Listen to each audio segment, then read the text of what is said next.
우리가 재밌게 보았던 애니메이션 덤만추 5기가 드디어 5기 15화로 막을 내렸습니다. 애니메이션 덤만추 5기 15화는 여기서 볼 수 있는 라이트 노벨 18권에서도 아주 적은 분량이 그려졌지만 그럼에도 불구하고 마지막 화인 만큼 인상적인 장면들이 정말 많이 나왔다고 생각을 합니다. 아마 애니메이션 덤만추 5기 15화를 보신 분들은 공통적으로 벨이 헤딩으로 받은 그 번개 인챈트를 가지고 활약하는 모습이 굉장히 인상적이었을 것으로 생각합니다.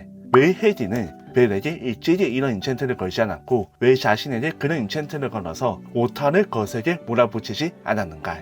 여기에 대해서도 의문을 가질 수가 있는데 그 이유는 라이트 노벨 덤만추 18권을 읽어보게 된다면 알 수가 있습니다. 애니메이션 덤만추 5기 15화에서는 그 자세한 사정을 일일이 다 설명할 수가 없기 때문에 미아를 통해서 저기 헤딘의 세 번째 마법인가? 라고 말하는 감탄만 남겼었는데 라이트 노벨 18권을 읽어보게 된다면 왜 헤딘이 마지막에 이르러서 벨에게 번개 인챈트를 걸어줄 수가 있었는지 그 이유를 알 수가 있습니다.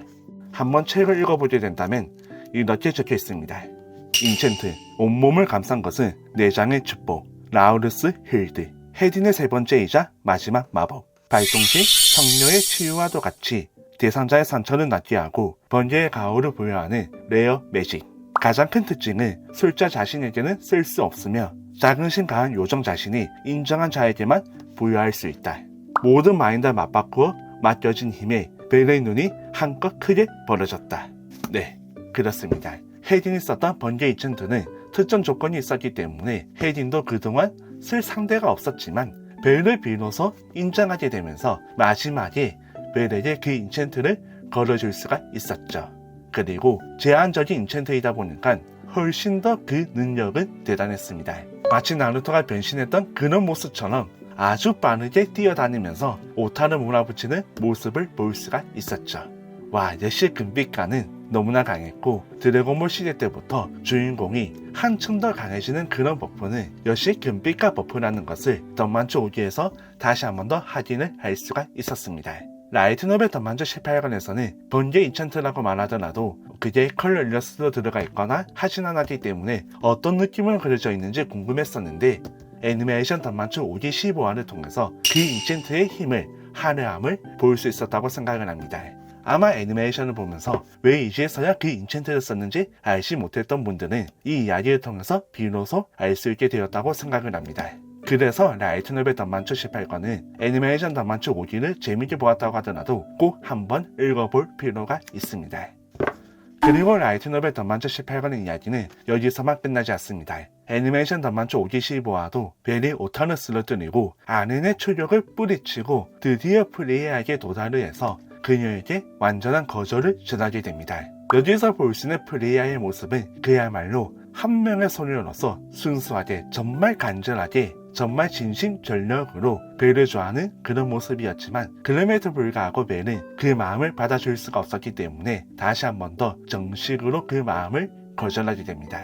우리가 연인 관계에 있어서 연인이 되지 못한다고 하더라도 정확하게 고백을 하고 정확하게 거절을 받는 것은 무척 중요하다고 생각을 합니다. 어정쩡하게 거절을 하게 된다면 뭔가 좀 민원이 남기도 하고 또 우리 한국 사회에서 흔히 볼 수 있는 스토킹 범죄나 여러가지 그런 범죄로 이어질 수가 있기 때문에 딱 잘라서 거절하고 깨끗하게 뒤끝이 없도록 하는 게 맞겠죠. 물론 저는 연애를 해보지 않았기 때문에 이런 고백을 해본 적도 거절을 해본 적도 없었지만 애초에 고백을 받는 그런 입장이 되지 못했기 때문에 저와는 상관이 없는 이야기이지만 애니메이션 덤만추 5기 15화를 보다 보면은 누군가를 좋아하기 시작하고 그 마음을 전했을 때는 단순히 그 마음을 밀어붙이는 것만 아니라 확실하게 거절을 당하고 깨끗하게 마음을 정리하는 게 얼마나 중요한지를 우리는 볼 수 있었다고 생각을 합니다.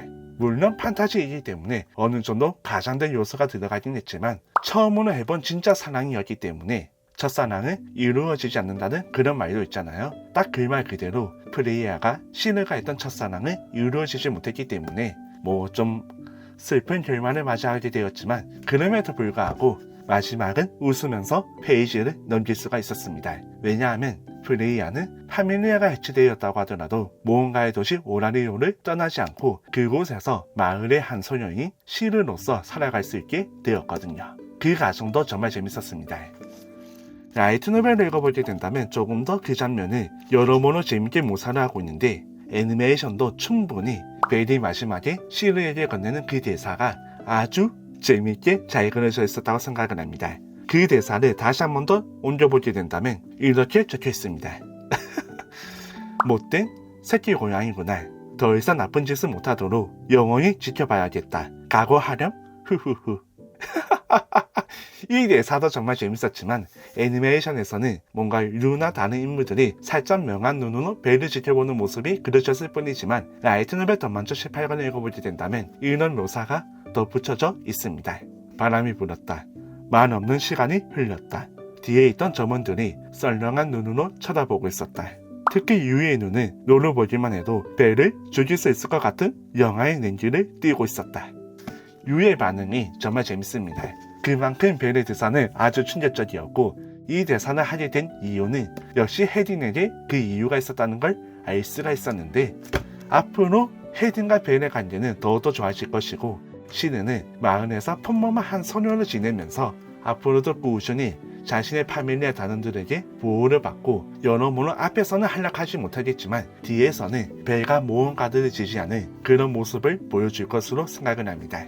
역시 사랑은 시작하지 못했다고 하더라도 그런 마음을 품고 그런 경험을 했다는 것만으로도 사람에게 엄청난 큰 경험이자 자산이 된다고 생각을 합니다.